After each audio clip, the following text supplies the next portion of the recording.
Breaking news first at noon. A federal lawsuit has been filed against Kamehameha Schools, alleging the school's admission policy violates civil rights laws. Virginia-based group Students for Fair Admission says the 140-year-old policy functions as a categorical race bar because applicants with Native Hawaiian ancestry are admitted first, and it claims the school strives to ensure there are never open seats for any other children.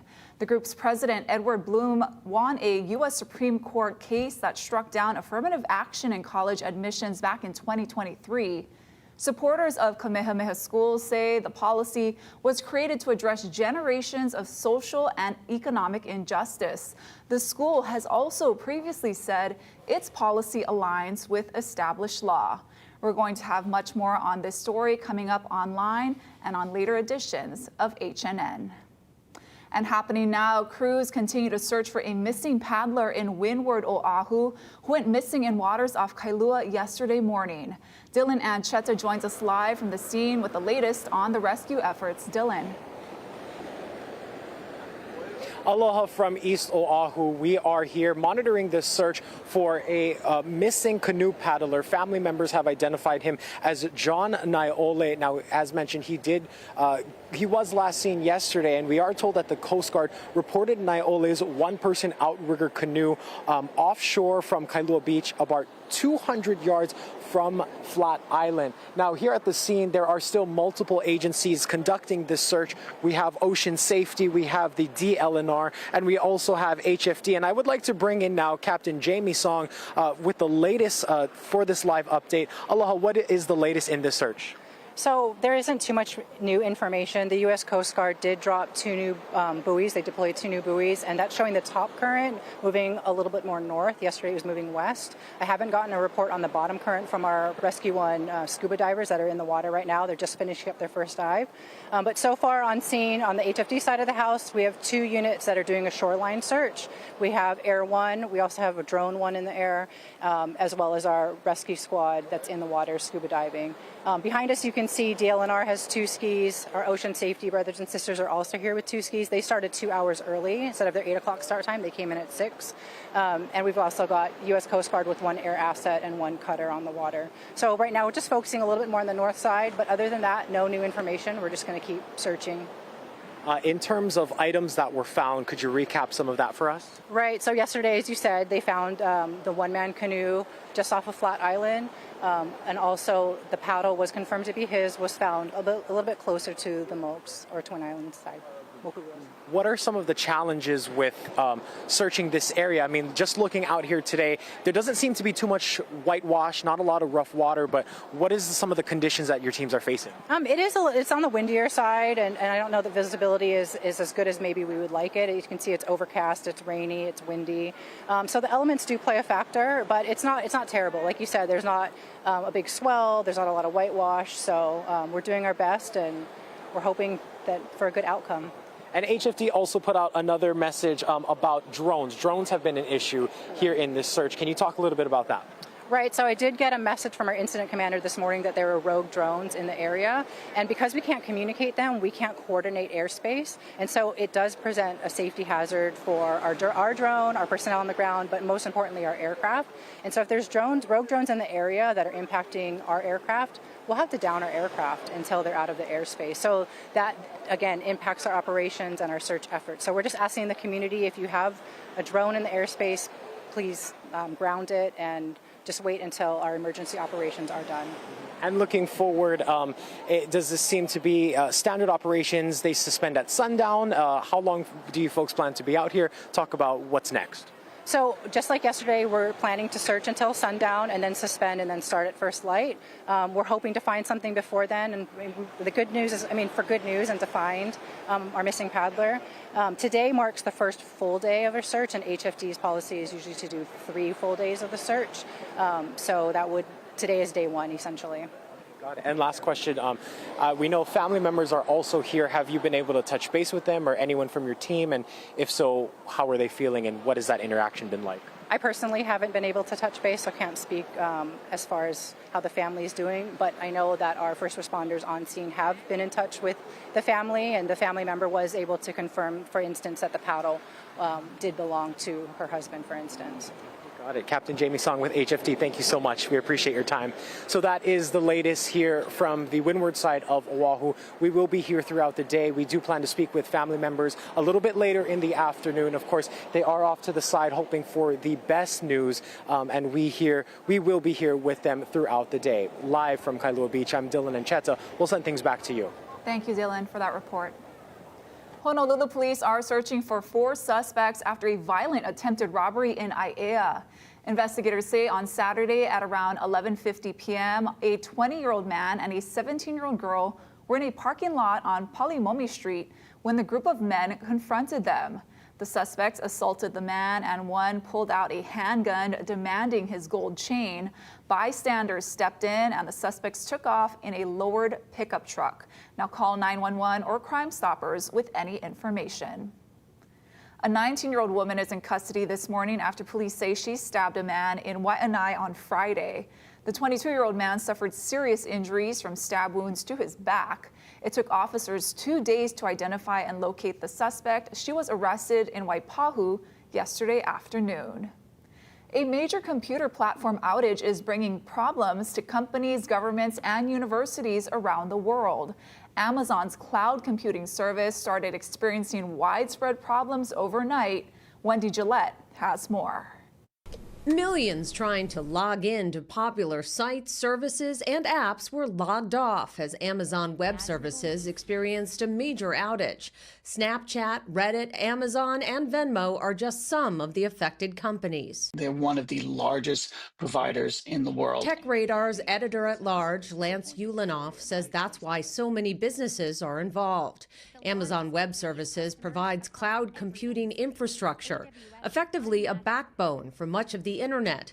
The site Down Detector, which tracks online outages, shows the spike in problems early Monday morning. We just created this cascading failure that infected, I can't even tell you how many different websites. Amazon says its domain name system caused the problem. An initial fix did not immediately solve all of the issues. The outage included smart home apps like Ring and Alexa. Many of them weren't being smart anymore. They lost their intelligence because they lost their connection to the internet. There's no indication the outage was the result of a cyber attack. It's just the latest major internet failure demonstrating the world's online dependence. Last year, a CrowdStrike software outage grounded planes around the world and affected hospitals and courts. Amazon Web Services last had a major outage 2 years ago. Wendy Gillette, CBS News, New York. Meanwhile, Amazon is looking at the possibility of opening a warehouse on Kauai. Honolulu Civil Beat is reporting the 42,000 square foot facility would be part of the Ahukina Business Park in Lihue. The same real estate firm that developed warehouses in Las Vegas, New Mexico, and Oregon is in the process of buying a 14.6 acre lot for the project. Now, Civil Beat also reports a zoning permit was already approved, but no building permit for the construction has been issued so far.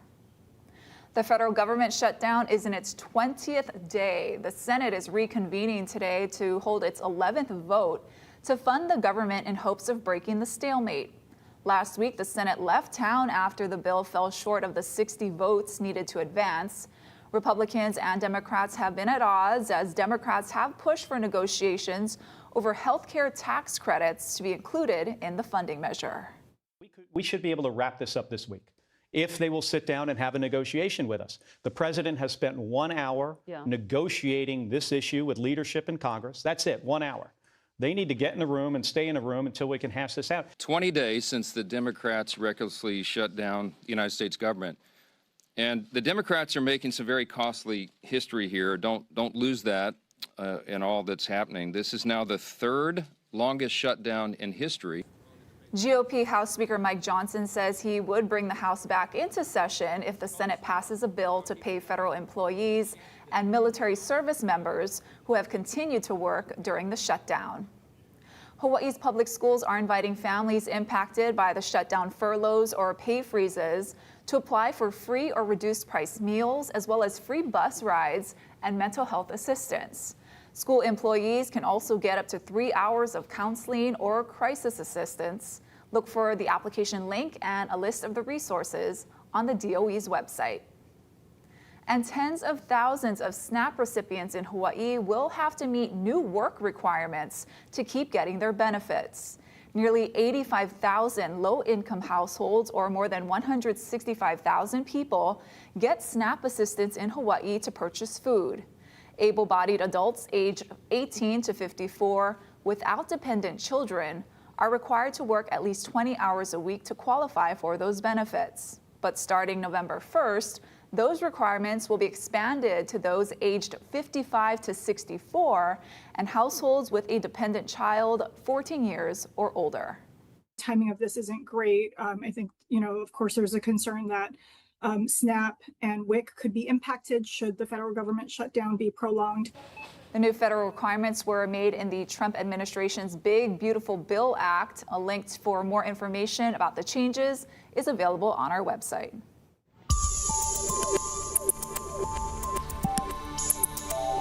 Well, happy Monday, everybody. Here's a quick glimpse at our next 3 days in our first alert weather forecast. We're seeing somewhat wet trade winds out there with showers mostly focused over Windward and Mauka locations. As we're going into Tuesday and Wednesday, seeing spotty showers out there, but mostly sunny. A few showers over the Windward areas. Really not expecting a lot of rainfall out over leeward sides of each island, and breezy trades as we're going forward into Thursday and Friday, and really even into the weekend. A quick glimpse at our first alert radar and satellite, just giving you a quick glimpse at Oahu out there. You can see a lot of the rainfall focused over the windward side and the Mauka side of the island out there.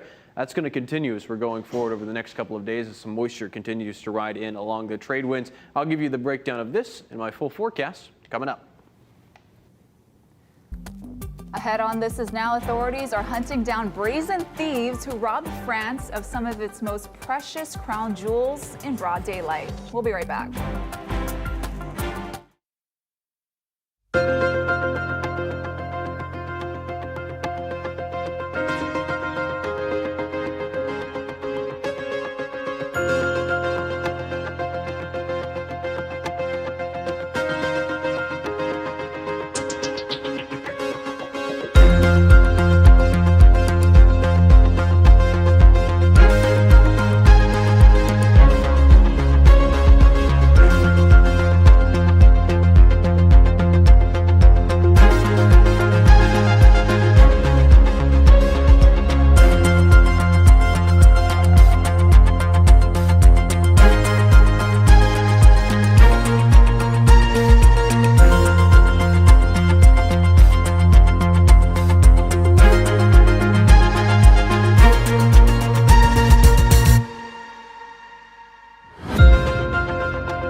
Smashed an upstairs window at the Louvre in Paris yesterday while tourists wandered nearby. The burglars made off with priceless jewels, and they're still at large. Elizabeth Palmer has the details from Paris.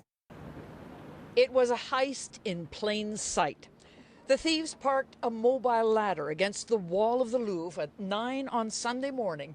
Then police say they broke this window and made straight for the sumptuous Apollo Gallery, where France's crown jewels are on display. It took them 7 minutes and a circular saw to steal 9 priceless objects, including a pearl and diamond tiara made for Napoleon III's wife, Eugenie, and a whole sapphire-studded set. David Chanteron is an art historian who's worked in the Louvre. What will the thieves do with the pieces they've robbed? It's very difficult to know what's happened after this moment. It's possible, he says, the robbery was a special order for a private collector, but more likely the treasures will be broken up and the gems sold. All that is, except this crown. The robbers dropped it in the street as they made their getaway. Wasn't the glass in the display cabinets reinforced somehow? La difficulté. Incredibly, he says, it wasn't. After the robbery, tourists were ushered to the exits. Many disappointed not to see the star attraction here, the Mona Lisa, though not Jim and Joan Carpenter from California. It's great. This is our last day of a long trip, and this is the most exciting part today. Today, more tourists were outside the Louvre, some to visit, others to see the scene of the crime. But no one is getting inside. The Louvre is closed for a second day to let police and museum security experts do their work. Elizabeth Palmer, CBS News, Paris. President Trump had a warning for Hamas today after a weekend of violence which threatened the fragile ceasefire in Gaza. Erica Brown is at the White House with more. At the White House Monday, President Trump signed an agreement with Australia's Prime Minister on rare earths and critical minerals. During the meeting, President Trump also announced plans to visit China fairly early next year and warned of even bigger tariffs on Chinese imports if a trade agreement isn't reached soon. China's paying 55% and a potential 155% come November 1st unless we make a deal. And just days after his White House meeting with Ukrainian President Volodymyr Zelensky, Trump expressed doubt on whether Ukraine could win its war with Russia. They could still win it. I don't think they will, but they could still win it. President Trump has called for an immediate ceasefire between Russia and Ukraine, with Russia keeping most of the Ukrainian territory it currently occupies. Zelensky has repeatedly rejected that idea. Over the weekend, a fragile ceasefire between Israel and Hamas was put to the test after Israel's military launched strikes in Gaza following an attack that killed 2 Israeli soldiers. Hamas denied responsibility, but President Trump blamed them for violating the ceasefire. They're going to be very good. They're going to behave. They're going to be nice. And if they're not, we're going to go and we're going to eradicate them if we have to. They'll be eradicated. Trump said that didn't mean U.S. boots on the ground, but that there were many countries who'd sign on to the deal who said they'd be willing to, quote, take care of the situation. Erica Brown, CBS News, the White House. And stick around. Coming up after the break, we'll walk you through our first alert full forecast. Stronger trades expected during the back half of this week, and a northwest swell building in today.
Now, First Alert Weather with Drew Davis. All right, well, happy Monday, everybody. I hope you enjoyed your weekend. We're expecting stronger trades to be building in as we go into the back half of this week.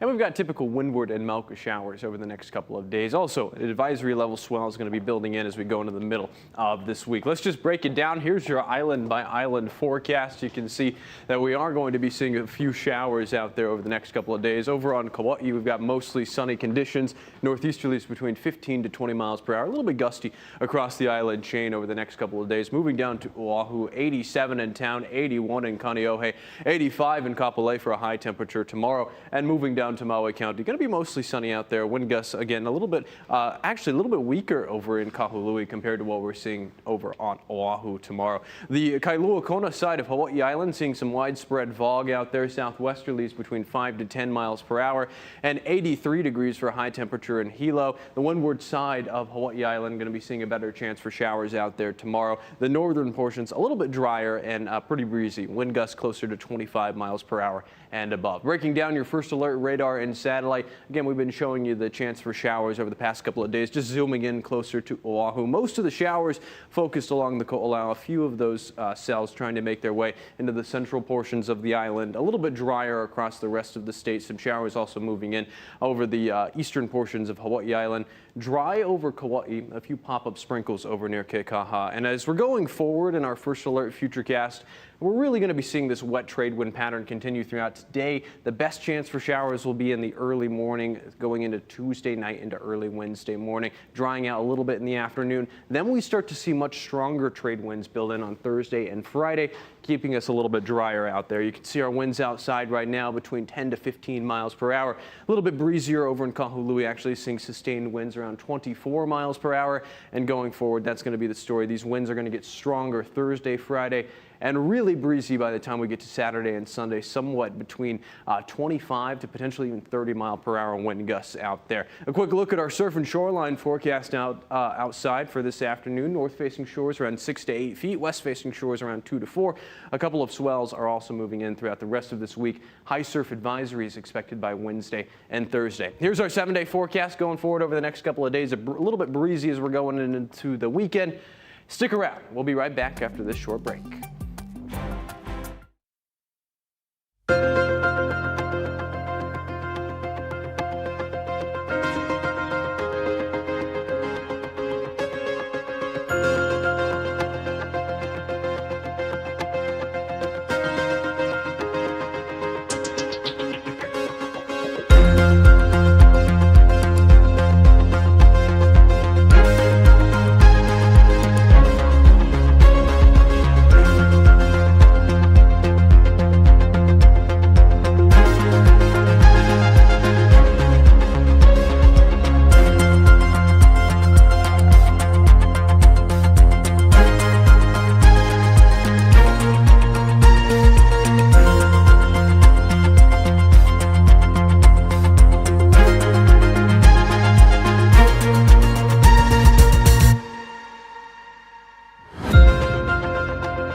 news. It's one of Hawaii's most popular fall traditions. Loon Farms' Pumpkin Festival has officially kicked off its 23rd year. And if you missed opening weekend, don't worry, there's still 2 more to go. Casey Lund has the details. Good afternoon, Casey. Aloha from Loon Farms, the 23rd annual, Pumpkin Fall Festival here. And look who I have with us. We have Huio Ka Uluvehi, the awesome group that got down here this morning. Oh my gosh, and look at these. What's your name, sister? Leah. Leah? Okay, I'm going to come down the line. What's your name? Giselle. Giselle? Mia. Mia? Diana. Rihanna? Sonia. Are you guys ready to perform for us for TV? All of Hawaii is going to see you. You guys ready? Okay, we hold tight real quick because we want to talk about something else. I want to tease ahead. They got an awesome performance. We're going to talk to their kuma in a minute, but Stephanie is with us from Loon Farms. Look at all this beautiful produce we have here. That's a big part of this. We, of course, have pumpkins, but you guys really, this is an opportunity to showcase everything else you have, right? Yes, we are a farm, and we do grow up produce, fresh sweet corn. We have our bok choy. We have our eggplant, as well as zucchini, jalapenos, melons, kabocha, and all a bunch of Yeah, just so much stuff. And then check it out. Look, we got a rainbow. John, look, we got a rainbow right behind us. What a beautiful morning here at Loon Farms. E.K. Fernandez, they've got the Ferris wheel out here. This is an awesome thing. You got 2 weekends left. So, okay, I want to bring on Kumu Iolana Poi Poi. Will you come here real quick and just tell us a little bit about your group before they perform? We're just a Polynesian dance group over in Eva Beach. Excellent. And we have kids of all ages here too, correct? Correct. From 3 and above. Okay, very good. Okay, you guys ready? Yes. All right, I'm going to let Kumu play the music and let's watch our awesome hula performance.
Ka Uluvehi. A mahalo for sharing this beautiful performance with us. Let's leave it on them, though, as we send things back into the studio. What a beautiful day here in Kapolei. Again, the Pumpkin Fall Festival at Loon Farms. 2 weekends left. Mahalo, Case. Thanks for watching. This is Now.